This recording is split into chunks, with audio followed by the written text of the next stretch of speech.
Olá! Nessa quarta aula sobre figuras de linguagem, nós vamos falar das figuras de palavra.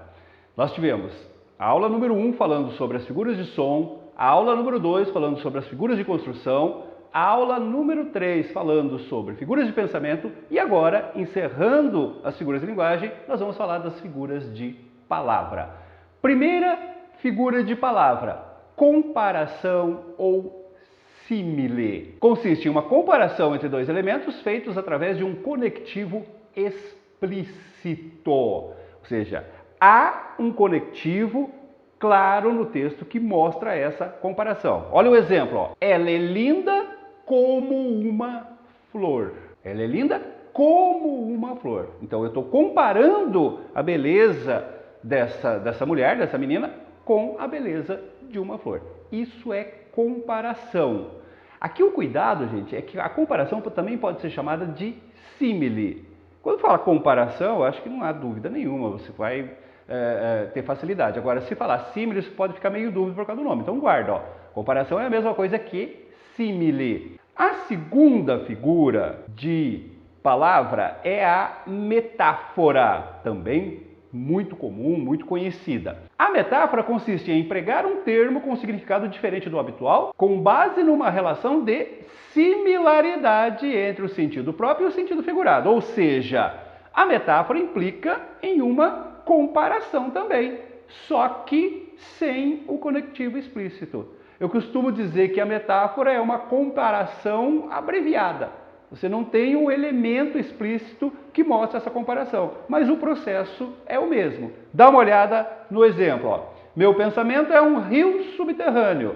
Meu pensamento é como um rio subterrâneo. Comparando os meus pensamentos, transcorrendo os meus pensamentos com um rio subterrâneo. Então, o processo é comparativo, só que eu não tenho aqui o elemento explícito. Então, eu não chamo mais de símbolo ou comparação, eu chamo de metáfora. Mas eu estou dizendo a mesma coisa. Bastaria eu colocar um como, que deixaria de ser uma metáfora e viraria uma comparação ou símile. Próxima figura de palavra, metonímia. A metonímia consiste numa transposição de significado, ou seja, uma palavra que usualmente significa uma coisa passa a ser usado com outro significado. Então também eu substituo uma palavra por outra, mas não com o seu significado original, ela passa a ter um outro significado. Aí você vai dizer assim, mas aí eu não vou confundir com a metáfora?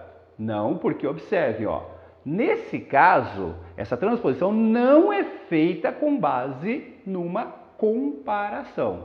Não é um processo comparativo, não há uma relação de semelhança ali. A metonímia, ela substitui uma palavra porque existe alguma relação lógica entre elas. Existe uma relação que é fácil de perceber, mas não comparativa. Então ela não é uma metáfora, ela é uma metonímia. Dá uma olhada no exemplo para você entender. Olha só, primeiro exemplo. Não tinha teto em que se abrigasse. A palavra teto aqui foi usada no lugar de casa. Por quê? Há uma relação lógica, né?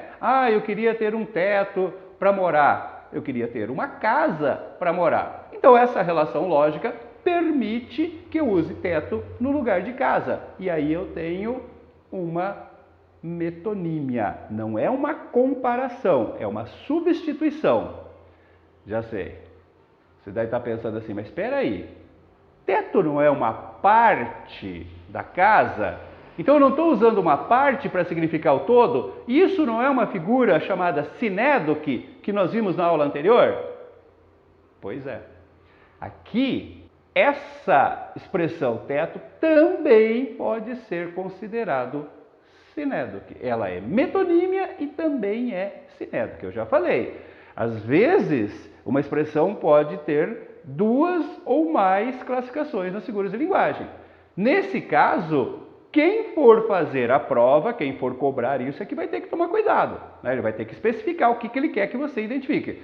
Se ele quiser que você identifique a sinédoque, ele vai, no enunciado da questão, te dar as informações para que você chegue nessa resposta. Considerando que teto é uma parte integrante, alguma coisa nesse sentido, tá?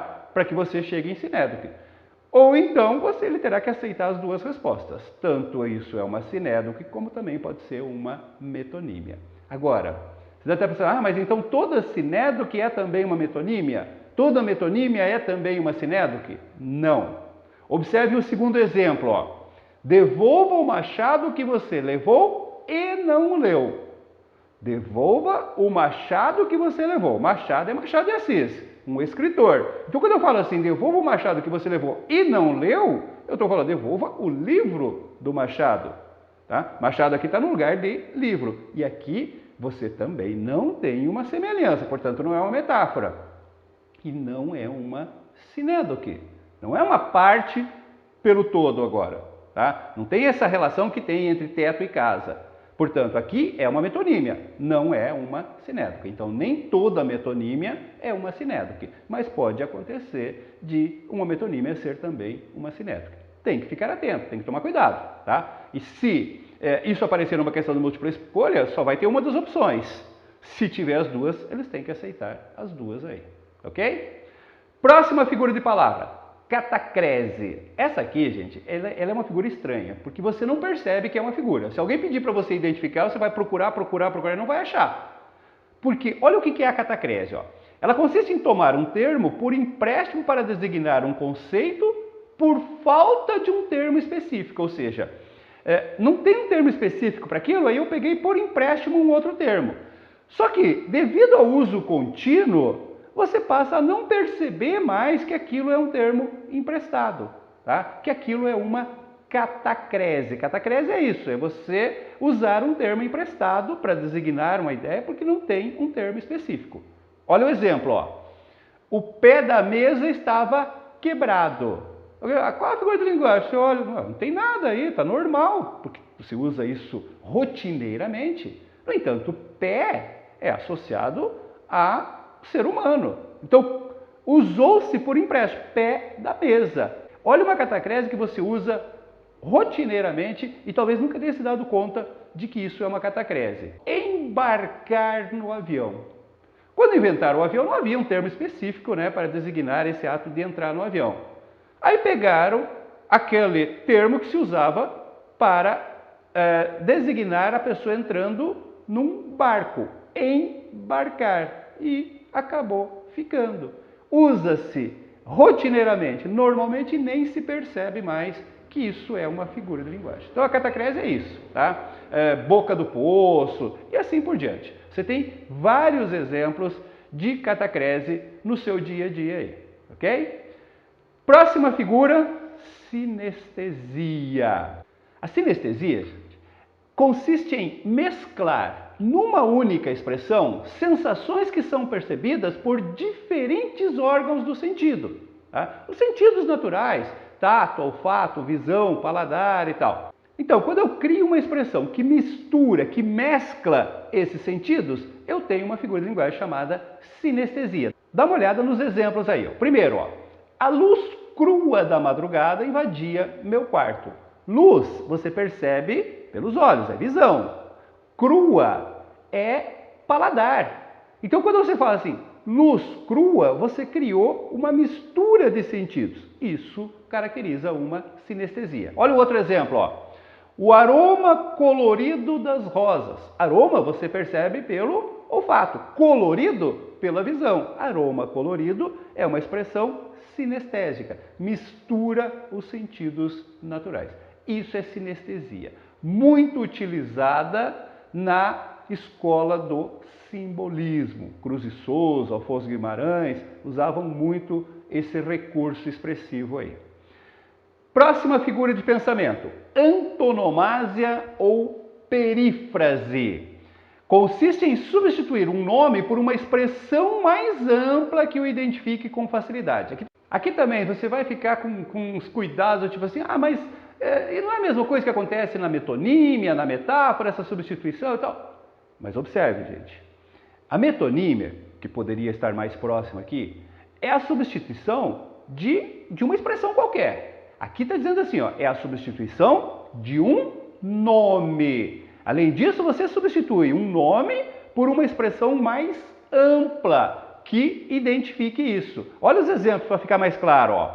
Os quatro rapazes de Liverpool, ao invés de usar os Beatles. Você pega o nome, né, os Beatles, e substitui por os quatro rapazes de Liverpool. Você estende como se fosse uma coisa mais explicativa para esse nome aí. Ou então, aquele que morreu na cruz por nós, ao invés de Cristo. Ao invés de eu usar a expressão Cristo, eu falo aquele que morreu por nós na cruz. Isso é uma antonomásia ou perífrase. Não dá para confundir com metonímia. São processos diferentes, são objetivos diferentes aí. Certinho? Bom, gente, com isso nós estamos encerrando as figuras de linguagem. Você até pode encontrar alguns nomes diferentes. Ah, mas você não falou de tal figura e tal. Às vezes é um outro nome para uma mesma figura que a gente comentou aqui, tá? Pode ter essa divergência de nomenclatura. Eu espero com isso ter facilitado um pouco aí o seu estudo, né? A sua preparação para as provas, para os vestibulares. Você pode ver e rever várias vezes essa aula aí. E se você gostou dessas aulas, não deixe de dar o seu like e inscrever-se no nosso canal. Até a próxima!